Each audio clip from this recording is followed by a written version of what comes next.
Welcome to Advisory Conversations with Tim Seymour and Deb Halliday. This podcast is for accounting professionals and financial coaches who are ready to step beyond compliance and into advisory.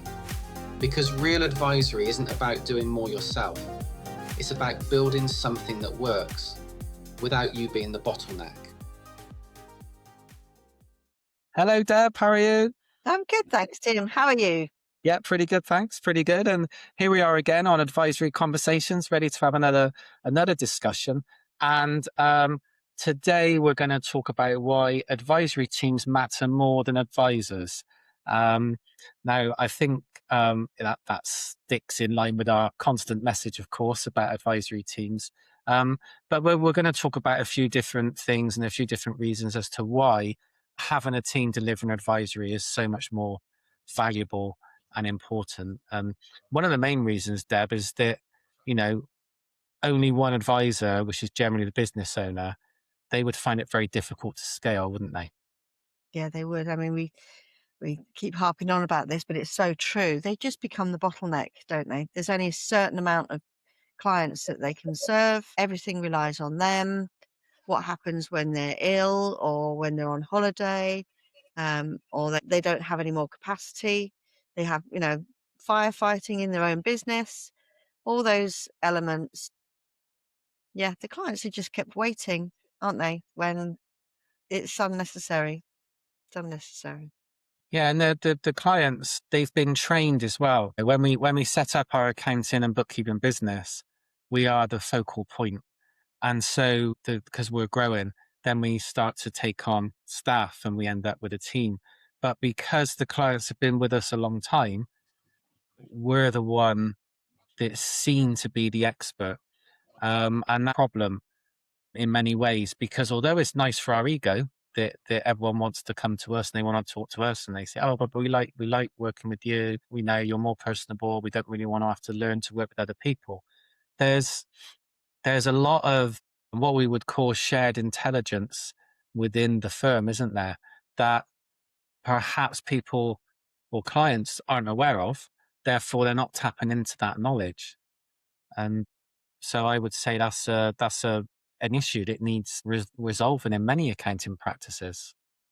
Yeah, I think that also is how the business owner deals with it, though, because if they're seen to have confidence in their team member and position it correctly, then the transfer or the shared responsibility becomes much easier because ultimately the client trusts the business owner.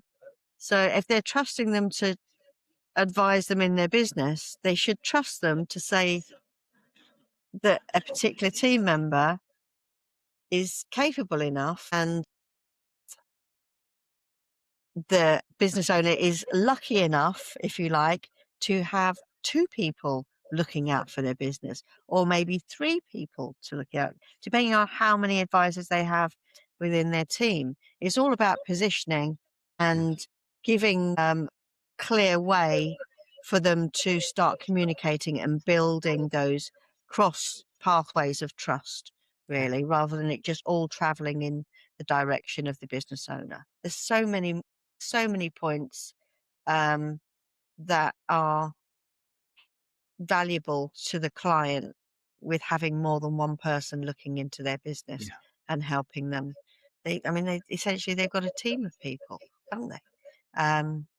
Which so many different viewpoints. They've got so many different suggestions, more than one person's experience, more than one person's outlook, more than one person that they can contact or can answer their questions quickly when they when they arise. This episode is sponsored by APX Training and Development. If you're looking to step into advisory or build a team that can deliver it consistently, APX provides structured training designed specifically for accounting professionals. You can find out more by joining the waitlist for upcoming programs. So, yeah, they don't have to wait in line, do they? They've got all these people that they can ask and be served by. So yeah. Yeah, I can remember going back in time, seeing the phone ring in and seeing a customer call in and, and thinking, oh, no, they're going to want to ask questions and stuff like that. And, I've really got to get this tax return done, or these, I've got another client coming in to collect their books. And, all those things go on in your mind, don't they? As you're seeing the phone ring in and you're deciding whether to answer or not at that moment in time. It sounds terrible, doesn't it? But it's real life, isn't it? This is what happens. Yet, if you've got your team and they're all on board with serving that client, and they're all on board with what the client is trying to achieve, and they've had an input in an advisory meeting about it, they've discussed it with their team around them, their colleagues, I should rather say, really, so that any one of those number, and like you said, 3, I don't know why I always pick on 5 for some reason. It must be one of my lucky numbers. I don't know. But it means that if they pick up that phone, so the owner doesn't have to because he's got other stuff going on, they can probably solve the problem that the client's ringing for, or they can kind of say, okay, yeah, I get what you're asking. We were talking about you just the other day, actually, and we were going to reach out to you to come in for a conversation with us. And perhaps it's an opportunity now for you to do that. We can think about the question you've asked, and we can have a conversation before you come in. We can prepare for the meeting properly. All of a sudden, the client's going to be thinking, wow, normally I speak to Tim and I only want to speak to Tim, but now I've got someone else who's actually well aware of what I'm doing, is telling me they already know about my business, and are inviting me in for a conversation to answer the question with other people. And it would feel like you've got your team, you've got a team yourself around you. I think we've said before, Deb, haven't we, that you start off with looking for an accountant to help you with your business, and then in time you want more from them, and then eventually you might want your own finance team. And if you had your own finance team in a larger business, you've got people within a department that have different roles. Mhm. Well, it's kind of no different when it comes to advisory. It's just that we're not talking about the technical aspects. We're talking about how commercially they can see what's happening with this business, what's happening with the numbers, and where they can help the client in the best way. Where are the pain points the clients suffering from, and how can we solve that for them, and how can we help them move forward? And if there's a group of you having those meetings and those discussions, then it takes the onus off the business owner. And it means that the business owner's ceiling or capacity, that they can, there's only so many hours that they can provide a good level of performance from an advisory perspective. You reach that ceiling, you can't really do any more. Well, with your team, you can serve so many more people. And I think that uh, outcome for a client would be well, it's not would be, it is fantastic. We know this. But of course, we also know that a lot of practice owners find it very difficult to move into that scenario and to give their team the confidence to be able to take that call and have that conversation, or join them in an advisory session with a client so that they can learn and they can start to get involved and understand the way the conversation is gone. Yeah. So what do you see that changes for clients when they have a team supporting them?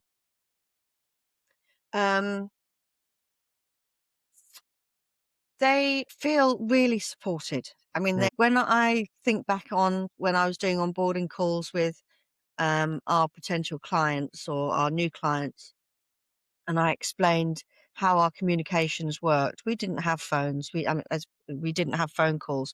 We worked purely on messaging, and we would set a group WhatsApp for the client, any of the client's team members that they wanted to be involved, and it within the group. And then that allowed the business owner not to feel as if everything was on their shoulders. They had a team member, whether it's a VA or assistant manager or somebody that they wanted to be privy to the conversations. But when I explained that we had a bookkeeper, accountant, business financial coach, and myself within the group, and when they put a message in, unless it was specifically confidential, and then it'd come by email to who it was directed to, but generally it came into a WhatsApp group and any of our team members would be able to answer.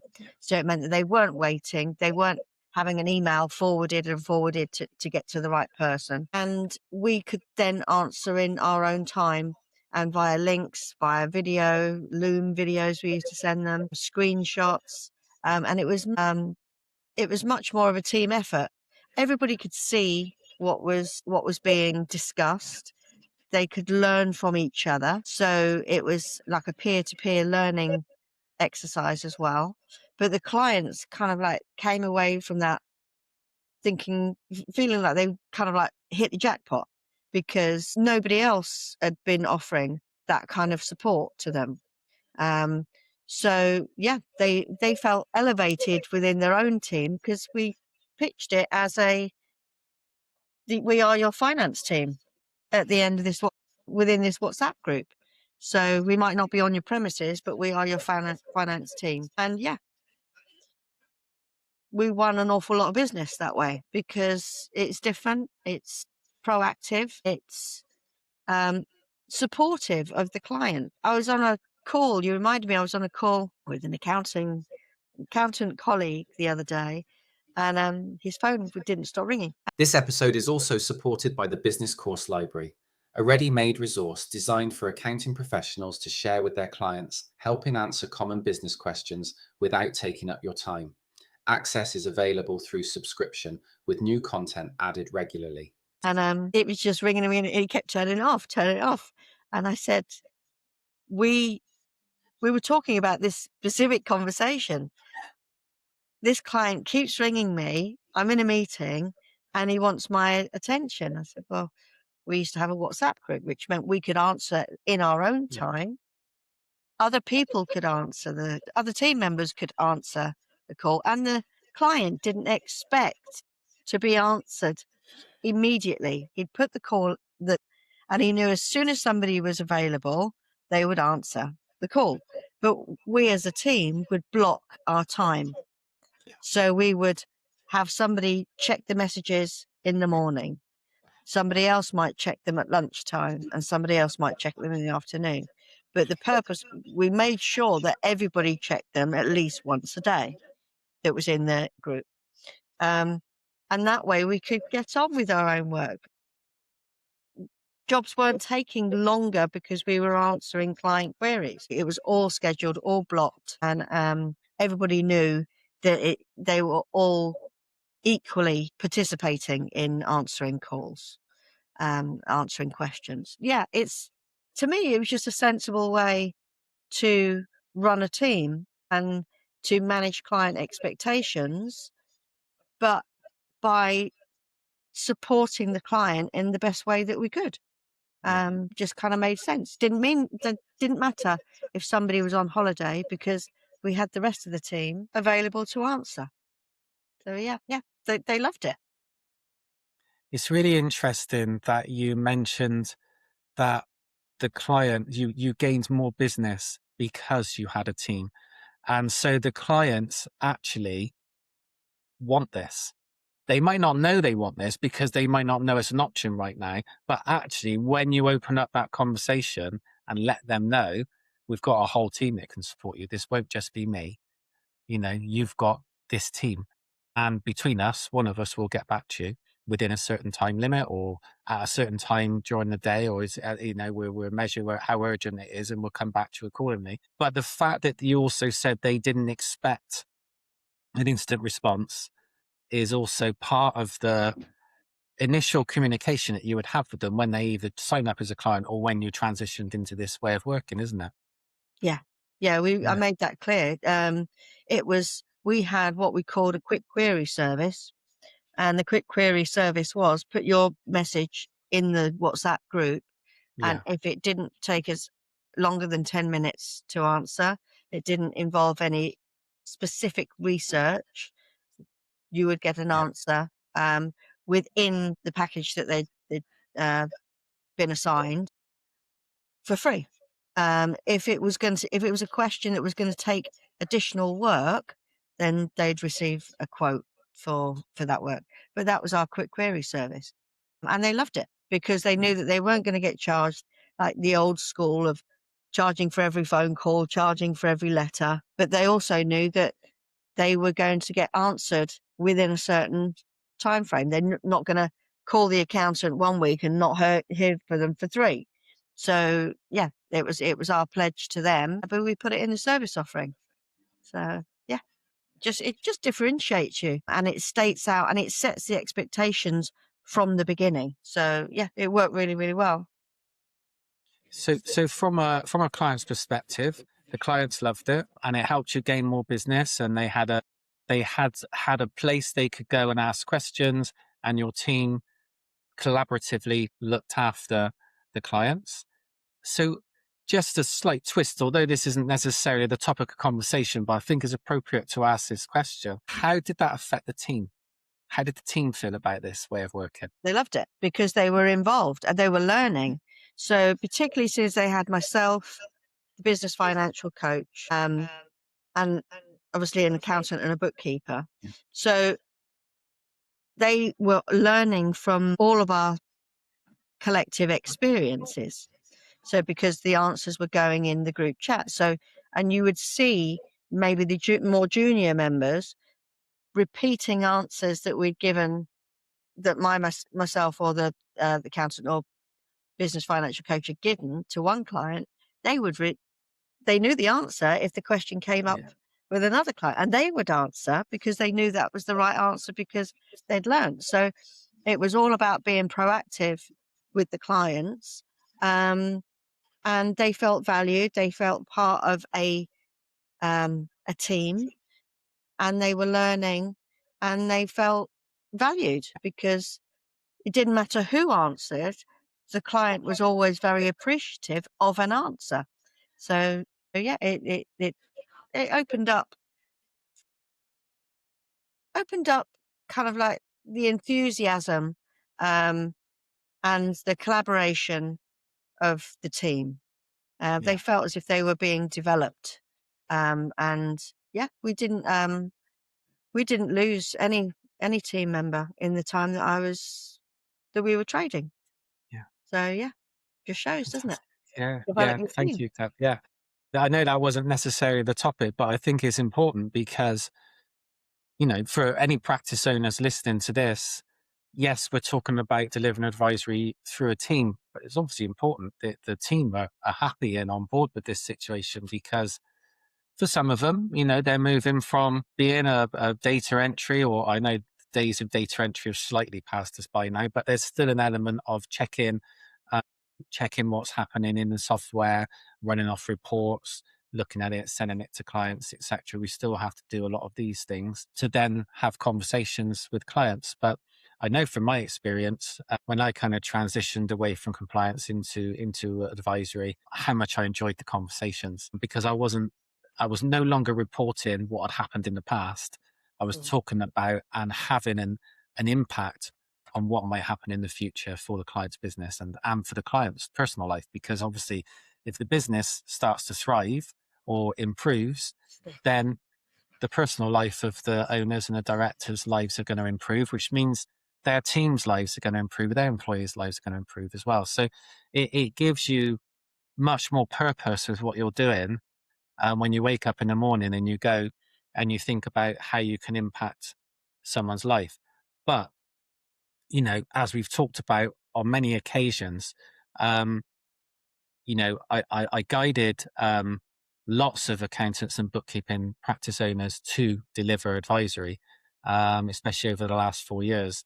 And there was a consistent problem that used to happen where they would work with a handful of clients, but then things would slow down. And then I would have to go back to them and say, "Well, how are things going? What's happening?" Yeah, I'm working with a handful of clients, going really well. Any others? Well, I can't really commit to doing any others because it's all on me. I want to have a holiday. I want to do these things. So makes life very difficult. But yeah, so what happens after that is everything slows down and they basically continue delivering the compliance. They offer some advisory to a handful of clients, but they don't really take it to that next level. And the answer to that, of course, is to start to help your team learn to become advisors. But of course, there's a problem with that as well, isn't there? Because that means the business owner's time is going to get completely sucked up trying to train the team. So yeah, there's an argument for invite them in to the advisory conversations and stuff, and start to bring them on board like that. But maybe they also need to learn how they can do that. How can I train my team up to become a valuable collaborative advisory team? And funnily enough, we've got a solution for that, Deb, haven't we? Yes, we do. Yeah, we do. We wrote a book about it, didn't we, Tim? We did write a book about it. And actually, if anyone is interested in reading our book, you can go onto our website, which is apxtraining.co.uk. You can find out more about us, for one thing, but also you can go on there. There's a section on there where you can find out about our book, and you can hit the link to download a free copy of our book. And of course, if you really want to, you can go onto Amazon and buy the book and just search advisory teams and you can buy it. But we didn't really write it to become serial best-selling authors. We actually wrote it because we identified the problem that we talk about on these podcasts. We're providing the solutions in the book. From the book, then we've obviously created some training programs for people to follow, which you can also find out more from on our website, which I will share once more, which is apxtraining.co.uk. So there you go. There's our little plug for the podcast for now. But Deb, going back to the conversation before we finish, I think it'd be nice if we can wrap up how this really does help clients. How the client can receive this world of support from a team. The difference between that or having it from just one person is immense, isn't it? And when we really think about it. So is there anything you want to share on that before we wrap up? Yeah, I mean, the whole team should really be involved, because if you think about it, the bookkeeper is the person that has their head in the numbers on a day-to-day, weekly or monthly basis, but they're seeing what's happening within the client's business. They're seeing the patterns. And then they can, if you teach them to spot the patterns, because everybody can see, the bookkeeper will be able to see if there's debt payments going out, if cash flow is going thin at a particular part of the month, if they're missing direct debits or about to. They can see if the business owner is not paying themselves enough and maybe living on credit cards, etc. And they're the patterns. If we teach them the insights from those patterns and then the strategies to smooth out those patterns and lead them to best practice, then by offering the strategies as suggestions, then the whole team can be involved. You can have the bookkeeper spotting the patterns, relaying those patterns to another team member, be it the accountant or business financial coach or the business owner. But if they come together and they learn together and they come up with best practice strategies, then that can then be relayed to the client, either in a team meeting or even if it's just one person's leading the meeting. It should be spread across the team, because you've got different levels of advisory. You've got entry level advisory and you've got much higher level. Entry level might be debt management, for instance, or cash flow management. It might be the higher advisory may well be scenario planning and future forecasting, etc. So yeah, it's definitely a team service. It doesn't have to all land with one person. Yeah, amazing. Thank you, Deb. And I think to wrap up this call, we will just end on this note. The future of advisory is not superstar advisors. It's collaborative advisory teams. Thank you for joining us again this week. See you soon. Thanks for listening to Advisory Conversations with Tim Seymour and Deb Halliday. If you found this useful, make sure you're subscribed so you don't miss the next episode. We'll see you next time.